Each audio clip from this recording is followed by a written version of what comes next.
ದರ್ಶನ್ ಮಾಡಿದ ಎಡವಟ್ಟು ಕೆಲಸದ ಪರಿಣಾಮವಾಗಿ ಬಳ್ಳಾರಿ ಜೈಲಿಗೆ ಶಿಫ್ಟ್ ಆಗಿದ್ದಾರೆ. ಏನು ಮೀಡಿಯಾ ಹೇಳಿದ್ದೆಲ್ಲ ದರ್ಶನ್ ಅವ್ರನ್ನ ಬಳ್ಳಾರಿ ಕಳಿಸಿ ಅಂತೇಳಿ, ಅದೇ ಎಡವಟ್ಟು ಅಭಿಮಾನಿಗಳಿದಾರಲ್ಲ ಅವರೇ ಮಾಡಿರೋದು. ಈಗ ದರ್ಶನ್ಗೆ ಕೊಟ್ಟ ಸೌಲಭ್ಯ ನಮಗೂ ಕೊಡಿ ಅಂಥೇಳಿ ಬೇರೆ ಬೇರೆ ಕಾರಾಗೃಹಗಳ ಖೈದಿಗಳು ಪಟ್ಟು ಹಿಡಿತಾ ಇದ್ದಾರಂತೆ. ಖೈದಿಗಳು ಹೆಂಗಿರ್ತಾರೆ ಅಂತಂದರೆ ಒಂದು 2 ನಿಮಿಷ ದರ್ಶನ್ ಹಿಂಗೆಲ್ಲ ನೋಡಿದ್ರ ಹೆಂಗೆ ಅವನಿಗೆ ಮಾತ್ರ ನಮಗೂ ಕೊಡಿ ಅಂತ ಕೇಳೋಕ್ಕೆ ಶುರು ಮಾಡಿದ್ದಾರೆ.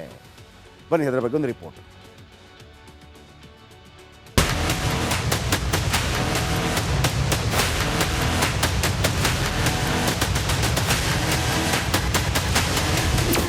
ದರ್ಶನ್ಗೆ ಮಾತ್ರ ಸಿಗರೇಟ್ ಕಾಫಿ ಕೊಡುತ್ತೀರಿ, ನಮ್ಗೆ ಬೀಡಿ ತಂಬಾಕಾದ್ರೂ ಕೊಡಿ ಸಿಡಿದೆದ್ದ ಕೈದಿಗಳು.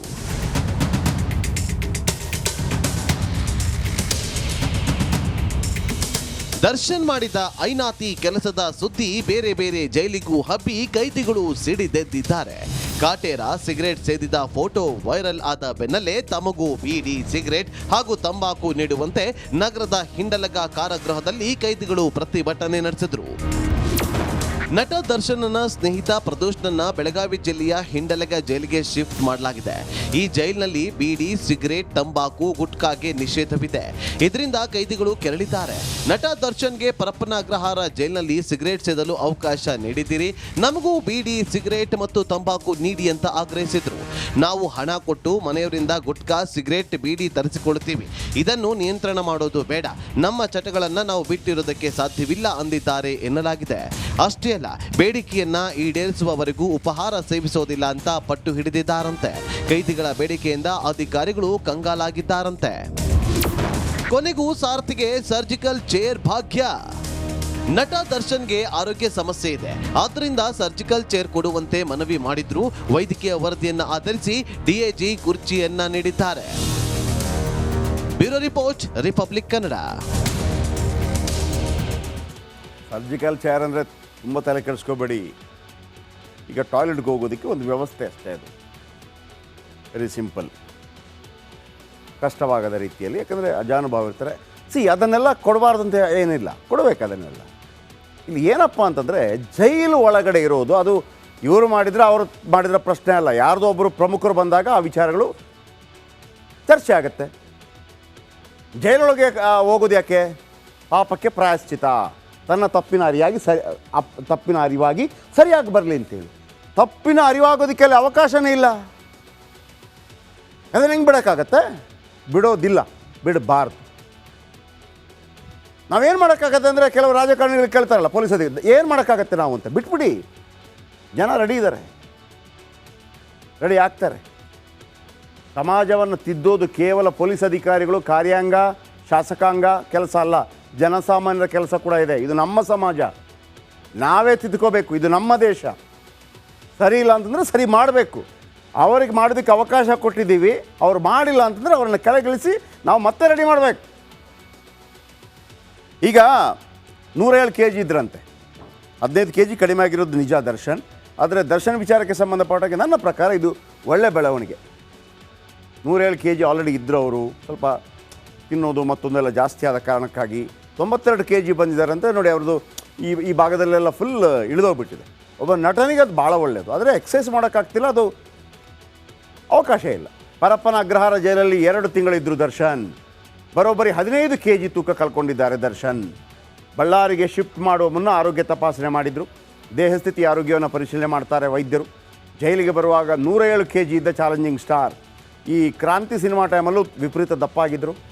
ಆನಂತರ ಕಾಟೇರ ಸಿನಿಮಾ ಟೈಮಲ್ಲೂ ಕೂಡ ಒಂದು ರೀತಿಯಲ್ಲಿ ದಪ್ಪಾಗಿದ್ದರು, ಚೆನ್ನಾಗಿ ಕಾಣ್ತಾ ಇರಲಿಲ್ಲ. ನಿಜವಾಗಿ ಭಾಳ ಸ್ಫುರದ್ರೂಪಿ ನಟ ದರ್ಶನ್. ಈಗ ಒಂದು 15 kg ಕಡಿಮೆ ಆಗಿರೋದು ಅವರ ಚಿತ್ರರಂಗದ ಹಿತದೃಷ್ಟಿಯಿಂದ ಭಾಳ ಒಳ್ಳೆಯದು. ಬಳ್ಳಾರಿ ಜೈಲಿಗೆ ಶಿಫ್ಟ್ ಆಗೋ ಹೊತ್ತಿಗೆ 92 kg ಇಳಿದಿದ್ರಂತೆ. ನಟ ದರ್ಶನ್ ಅವರಿಗೆ ರಕ್ತದೊತ್ತಡ ಸಾಮಾನ್ಯವಾಗಿತ್ತಂದರೆ ಬಿ ಪಿ ಎಲ್ಲ ನಾರ್ಮಲ್ಗೆ ಬಂದೇ ಬರುತ್ತೆ. ಬೆನ್ನು ಹುರಿ ಸೇರಿದಂತೆ ಸಣ್ಣ ಪುಟ್ಟ ಸಮಸ್ಯೆ ಕಾಡ್ತಾ ಇದೆ. ಬೆನ್ನು ಹುರಿ ಯಾಕೆ ಹೆಚ್ಚಾಗಿ ಬರುತ್ತೆ ಅಂದರೆ, ಈ ಅಜಾನುಬಾಹು, ದೊಡ್ಡ ಬಾಡಿ, ಫುಲ್ ಚರ್ಬಿ ಜಾಸ್ತಿ ಆದಾಗ ಅದು ಬರುತ್ತೆ. ನಾನು ಯಾವುದೇ ವಿಶೇಷ ಸವಲತ್ತು ಪಡೆದುಕೊಂಡಿಲ್ಲ, ಹೊರಗಡೆಯಿಂದ ಬಿರಿಯಾನಿ ತರಿಸಿಕೊಂಡ್ರೂ ತಿಂದಿಲ್ಲ, ಜೈಲಿನ ಊಟ ಜೀರ್ಣವಾಗದಿದ್ದಕ್ಕೆ ಸೊರಗಿದ್ದೇನೆ, ಆದ್ದರಿಂದ ದೇಹದ ತೂಕ 15 kg ಕಡಿಮೆಯಾಗಿದೆ, ಅಧಿಕಾರಿಗಳ ಮುಂದೆ ಭಾವುಕರಾಗಿ ಹೇಳ್ಕೊಂಡ್ರಂತೆ ದರ್ಶನ್. ಬಿರಿಯಾನಿ ತಿಂದಿಲ್ಲ ಅಂದಿದ್ದಾರೆ. ನೀವು ನಂಬ್ತಿರೋ ಗೊತ್ತಿಲ್ಲ. ದರ್ಶನ್ ಮತ್ತು ಸುದೀಪ್ ಒಮ್ಮೆ ಫ್ರೆಂಡ್ಸ್ ಆಗಿದ್ದರು. ಆಮೇಲೆ 75ನೇ ವರ್ಷದ ಕನ್ನಡ ಸಿನಿಮಾ ರಂಗದ ಆ ಕಾರ್ಯಕ್ರಮದಲ್ಲಿ ಆ ಒಂದು ದೊಡ್ಡ ಕಾರ್ಯಕ್ರಮ ನಡೆದಿತ್ತು. ಆ ಸಂದರ್ಭದಲ್ಲಿ ಕುಚಿಕ್ಕು ಹಾಡು ಇದೆಲ್ಲ ತುಂಬ, ಆಮೇಲೆ ಅಂಬರೀಷ್ ಅವರ ಕಾರ್ಯಕ್ರಮದೆಲ್ಲ ಚೆನ್ನಾಗಿತ್ತು. ಏನಾಗುತ್ತೆ, ಇಬ್ಬರು ಒಳ್ಳೆ ಫ್ರೆಂಡ್ಸ್ ಆಗಿದ್ದ ಸಂದರ್ಭದಲ್ಲಿ ಒಂದು ಇಂಟರ್ವ್ಯೂನಲ್ಲಿ ಈ ಸುದೀಪ್ ಏನು ಹೇಳ್ತಾರೆ ಅಂತಂದರೆ, ಈ ಮೆಜೆಸ್ಟಿಕ್ ಸಿನಿಮಾ ಫಸ್ಟ್ ಪಿಕ್ಚರ್ ಯಾರ್ದು? ದರ್ಶನ್ ಅವರು. ಭಾಳ ಸೂಪರ್ ಹಿಟ್ ಪಿಕ್ಚರ್ ಅದು. ಮೆಜೆಸ್ಟಿಕ್ ಸಿನಿಮಾ ನನಗೆ ಬಂದಿತ್ತು, ನಾನು ಅದನ್ನು ದರ್ಶನ್ಗೆ ಬಿಟ್ಟುಕೊಟ್ಟೆ ಅಂತ ಹೇಳ್ತಾರೆ. ಅದು ಈಗಲೂ ಚರ್ಚೆ ಇದೆ, ಹೌದಾ ಅಲ್ವೋ ಚರ್ಚೆ ಇದೆ. ಇದನ್ನು ನೋಡಿದಂಥ ದರ್ಶನ್ ನಿನ್ನ ಫ್ರೆಂಡ್ಶಿಪ್ ಕಟ್ಟು ಅಂತೇಳಿ ಟ್ವೀಟ್ ಏನೋ ಮಾಡ್ತಾರೆ. ಆವತ್ತಿಂದ ಅವರ ಫ್ರೆಂಡ್ಶಿಪ್ ಕಟ್ ಅಷ್ಟೇ, ಬೇರೆ ಏನಿಲ್ಲ. ಇವರಿಬ್ಬರ ನಡುವೆ ಬಂದಿದ್ದು ನೀನೆಲ್ಲ ಕೊಟ್ಟದ್ದು ನಾನೇ ಮಾಡ್ಕೊಂಡಿದ್ದು ಅಂತ ಅದ್ರ ಚರ್ಚೆ ಆಗ್ತಾಯಿದೆ. ಇಷ್ಟೇ ಸುದೀಪ್ ಹೇಳಿದ್ದು, ಮೆಜೆಸ್ಟಿಕ್ ಸಿನಿಮಾ ನನಗೆ ಬಂದಿತ್ತು ಆಫರ್, ನಾನು ಅದನ್ನು ದರ್ಶನ್ಗೆ ಬಿಟ್ಟುಕೊಟ್ಟೆ. ಆಲ್ರೆಡಿ ನೋಡಿದ್ದೆ ನಾನು ಅವರನ್ನು ಎಲ್ಲೋ ಒಂದು ಕಡೆ, ಯಾರು ಅಂತ ಕೇಳಿದ್ದೆ, ತೂಗುದೀಪ ಶ್ರೀನಿವಾಸ್ ಅವರ ಮಗ ಅಂತ ಹೇಳಿದ್ರೆ, ಸಕ್ಕದಾಗಿದೆ ಹೈಟ್ ವೆಯ್ಟ್ ಅಂತಲೇ, ನಾನು ಬಿಟ್ಟುಕೊಟ್ಟೆ, ನಾನು ಮಾಡಲಿಲ್ಲ ಸಿನಿಮಾ ಅಂತೇಳಿ. ಅಲ್ಲಿಂದ ಫೈಟ್ ಶುರು ಆಯಿತು. ಇತ್ತೀಚೆಗೆ ಅದಕ್ಕೊಂದು ಕೌಂಟ್ರ್ ಕೊಟ್ಟರು. ಮದಕರಿ ನಾಯಕ ಅಂತ ಒಂದು ಸಿನಿಮಾ ಮಾಡೋ ಪ್ಲ್ಯಾನಲ್ಲಿದ್ದಾರೆ. ಮದಕರಿ ನಾಯಕ, ಚಿತ್ರದುರ್ಗದ ಮದಕರಿ ನಾಯಕ. ಈ ನಾಯಕ, ಇದು ಜಾತಿ ತರಬಾರ್ದು, ನಾನು ಒಂದು ಜಸ್ಟ್ ಹೇಳ್ತಿದ್ದೀನಿ ಅಷ್ಟೇ. ನಾಯಕ ಸಮುದಾಯದ ಕರ್ನಾಟಕದ ಮಹಾನಾಯಕ ನಾವು ತಂದಾಗ ಎಲ್ಲಿ ತನಕ ತರ್ತೀವಿ, ಜಾತಿ ತನಕ ತಂದುಬಿಡ್ತೀವಲ್ವಾ. ಮದಕರಿ ನಾಯಕ ಸುದೀಪ್ ಅವರು ಕೂಡ ಅದೇ ಸಮುದಾಯಕ್ಕೆ ಸೇರಿದವರು. ಓಕೆ, ಅವರು ಸಿನಿಮಾ ಮಾಡೋದು ಅಂತ ಆಯಿತು. ಕೊನೆಗೆ ಅದೊಂದು ಪೋಸ್ಟರ್ ರಿಲೀಸ್ ಆದ ನೆನಪು ನನಗೆ. ನಂತರ ರಾಕ್ಲೈನ್ ವೆಂಕಟೇಶ್ ಅವರು, ಇಲ್ಲ ನೀನು ಬಿಟ್ಬಿಡು, ಅದನ್ನು ದರ್ಶನ್ ಮಾಡಲಿ ಅಂತ ಆಗತ್ತೆ. ಸೊ ಅದು ಕೂಡ ಒಂದು ಮಾತುಗಳು ಬಂದಿತ್ತು. ಎನಿವೆ, ಇವತ್ತು ಸುದೀಪ್ ಅವರ 51ನೇ ಹುಟ್ಟುಹಬ್ಬ. ಈ ನಡುವೆ ದರ್ಶನ್ ಸುದೀಪ್ ಮಧ್ಯೆ ಸ್ನೇಹ ಮುರಿದು ಬಿದ್ದು ಅನೇಕ ವರ್ಷಗಳು ಕಳೆದೋಯ್ತು. ಆದರೂ ಇಬ್ಬರು ನಾಯಕರ ಮುನಿಸನ್ನು ಶಮನ ಮಾಡೋರು ಯಾರೂ ಇಲ್ಲ. ಇದೀಗ ದರ್ಶನ್ಗೆ ಸುದೀಪ್ ಕೌಂಟ್ರ್ ಕೊಟ್ಟಿದ್ದಾರೆ ಅಂತೇಳಿ ಅಭಿಮಾನಿ ವರ್ಗಗಳು ಮಾತಾಡಿಕೊಳ್ತಾ ಇದೆ. ಏನದು, ಬನ್ನಿ ಈ ಸ್ಟೋರಿ ನೋಡಿ.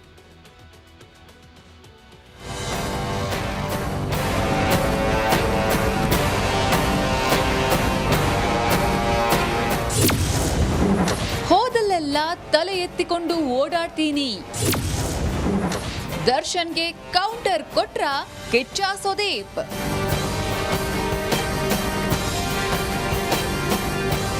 ಕಿಚ್ಚ ಸುದೀಪ್ ಇಂದು 51ನೇ ಹುಟ್ಟುಹಬ್ಬವನ್ನ ಅಭಿಮಾನಿಗಳ ಜೊತೆಗೆ ಅದ್ಧೂರಿಯಾಗಿ ಆಚರಿಸಿಕೊಂಡ್ರು. ಜಯನಗರ ಗ್ರೌಂಡ್ನಲ್ಲಿ ಕೇಕ್ ಕಟ್ ಮಾಡಿದ ಕಿಚ್ಚ, ಅಭಿಮಾನಿಗಳ ಈ ಪ್ರೀತಿ ಆಚರಣೆಯ ಅತಿದೊಡ್ಡ ಉಡುಗೊರೆ ಎಂದ್ರು. ನಾನು ಹೋದಲ್ಲೆಲ್ಲ ತಲೆ ಎತ್ಕೊಂಡು ಓಡಾಡ್ತೀನಿ.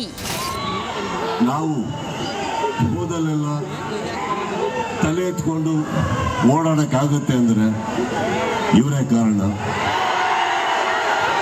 ಯಾವತ್ತು ನಾವು ಸಂಪಾದನೆ ಮಾಡಿರುವಂಥ ನಮ್ಮ ಹೆಸರಿಗೆ ಕಳಂಕ ತರುವಂಥ ಯಾವ ಕೆಲಸ ಇವ್ರು ಮಾಡಿಲ್ಲ, ಮಾಡೋದಿಲ್ಲ. ವ್ಯಕ್ತಿತ್ವದಿಂದ ನಾವು ದೊಡ್ಡೋರು ಆಗೋಕೆ ಸಾಧ್ಯ. ಸಿನಿಮಾ ನಾವೆಲ್ಲರೂ ಮಾಡ್ತೀವಿ, ಸಕ್ಸಸ್ ನಾನು ಒಬ್ಬನೇ ಅಲ್ಲ. ಕನ್ನಡ ಚಿತ್ರರಂಗದಲ್ಲಿರುವಂಥ ಎಷ್ಟೋ ಕಲಾವಿದರು, ದೊಡ್ಡ ಕಲಾವಿದರು, ಬಂದಂಥ ಕಲಾವಿದರು ಪ್ರತಿಯೊಬ್ಬರು ಒಂದು ದೊಡ್ಡ ಸಿನಿಮಾಗಳನ್ನ ಕೊಡ್ತಾರೆ, ಸಕ್ಸಸ್ಫುಲ್ ನಾಯಕ ನಟರಾಗ್ತಾರೆ. ಆದರೆ ವ್ಯಕ್ತಿತ್ವದಲ್ಲಿ ನಾವು ದೊಡ್ಡವರಾಗಬೇಕಾದ್ರೆ ಬರೀ ಸಿನಿಮಾ ಮಾತ್ರ ಸಾಕಾಗಲ್ಲ.